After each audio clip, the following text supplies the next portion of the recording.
ஆண்டவருடைய பிள்ளைகளே, இந்த இடத்துல ஆண்டவர் ஒரு மனிதனிடத்துல பேசுறாரு. அவனுடைய ஜெபம் ஆண்டவருக்கு பிரியமானது.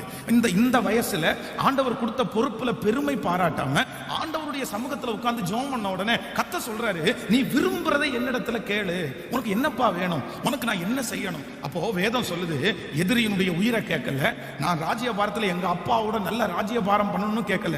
வேதம் சொல்லுது, சாலமோன் ஆண்டவரை பார்த்து கேட்கிறாரு, ஆண்டவரே எனக்கு விருப்பம், எனக்கு ஞானமுள்ள ஒரு இருதயத்தை கர்த்தர் எனக்கு தாரும். ஆமென் சொல்லுங்க. அப்போ ஒன்று நினைத்துக் கொள்ளுங்க, ஆண்டவர் இன்னைக்கு இந்த ஜெபத்துல உங்களை பார்த்து கேட்கிறாரு, உனக்கு என்ன விருப்பம், உனக்கு என்ன வேண்டும் என்று கேட்கிறாரு. அப்போ நீங்க நிறைய பேர் வேற எதையுமே கேட்காதீங்க. எனக்கு பணம் கொடுங்க ஆண்டவரேன்னு கேட்க வேண்டாம், எனக்கு சொத்து கொடுங்க ஆண்டவரேன்னு கேட்க வேண்டாம், எனக்கு வேலை கொடுங்க ஆண்டவரேன்னு கேட்க வேண்டாம். இந்த உலகத்துல வாழ்றதற்கு எனக்கு ஞானமுள்ள ஒரு இருதயத்தை தாரும் ஆண்டவரேன்னு கேளுங்க. ஞானம் பணத்தை கொண்டு வரும், ஞானம் ஆட்களை கொண்டு வரும், ஞானம் உயர்வை கொண்டு வரும், ஞானம் இந்த உலகத்திலே உங்களை சாட்சியாய் நிற்க வைக்கும். ஆனா ஞானம் இல்லாம எது வந்தாலும் உங்க வாழ்க்கையில அதை நீங்க முடிவு பரியந்தம் வச்சுக்கவே முடியாது.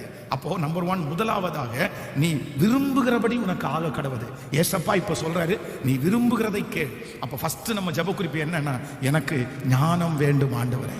கைகளை எல்லாரும் உயர்த்தி சொல்லுவோம், ஆண்டவரே எனக்கு ஞானத்தை தாரும், என் குடும்பத்தை நடத்துவதற்கு ஞானத்தை தாரும், என் வாழ்க்கையை நடத்துவதற்கு ஞானத்தை தாரும், இந்த உலக வாழ்க்கையை ஜெயிப்பதற்கு ஞானத்தை தாரும். எல்லாரும் கேளுங்க, உங்களில் ஒருவன் ஞானத்தில் குறைவுள்ளவனாய் இருந்தால் யாவருக்கும் சம்பூரணமாய் கொடுக்கிறவரும் ஒருவரையும் கடிந்து கொள்ளாதவருமாய் இருக்கிற தேவனிடத்தில் கேட்க கடவன், அப்பொழுது அவர் நமக்கு கிருபையாய் தருவார்.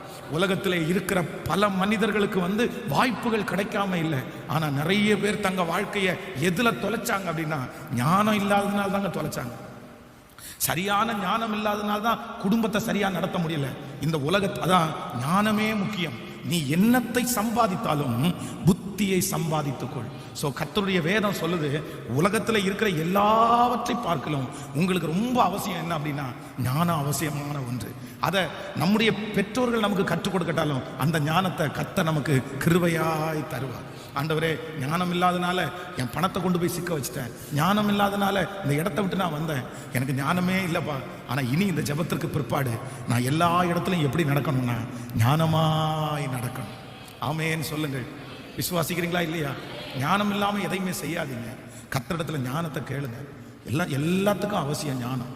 இனி அப்படிப்பட்ட காரியம் நடக்கக்கூடாது.